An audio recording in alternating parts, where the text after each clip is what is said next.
যে no contact সিচুয়েশনে আপনারা আছেন তার কিন্তু খুব খারাপ লাগছে, তার গিল্ট ফিল হচ্ছে।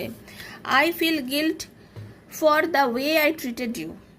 আপনি তার সঙ্গে যে ধরনের ব্যবহার করেছেন, তাকে অনেক কিছু বলেছেন, কিন্তু তারপরেও উনি আপনার সাথে যে বিহেভটা করেছেন সেটার জন্য ওনার গিল্ট ফিল হচ্ছে। আপনি জানেন আপনার সাথে অনেক দুর্ব্যবহার করেছেন, আপনার ভালোবাসাকে তো অ্যাকসেপ্ট করেননি, ঠিক আছে? Thank you so much universe, Radhe Radhe. আপনার ভালোবাসাকে সে অ্যাকসেপ্ট করেও নি, উল্টে আপনার সাথে অনেক রকম মিসবিহেভ করেছে। I feel guilty of what I have done. তার মনে হচ্ছে আমি অনেক বাজে কিছু করেছি, সেগুলোর জন্য আমি সত্যি গিল্ট অনুভব করছি। দুটোই দেখুন, ওনার গিল্ট হচ্ছে ভেতরে, ওনার অনুভবটা ওনার খারাপ লাগছে। I cry for you but nobody knows. I cry for you but nobody knows. তোমার জন্য আমি কাঁদি, তোমার জন্য আমার কান্না পাচ্ছে, আমার ভাল লাগছে না, তোমার জন্য আমি কাঁদছি, আমার ভেতরে কষ্ট হচ্ছে।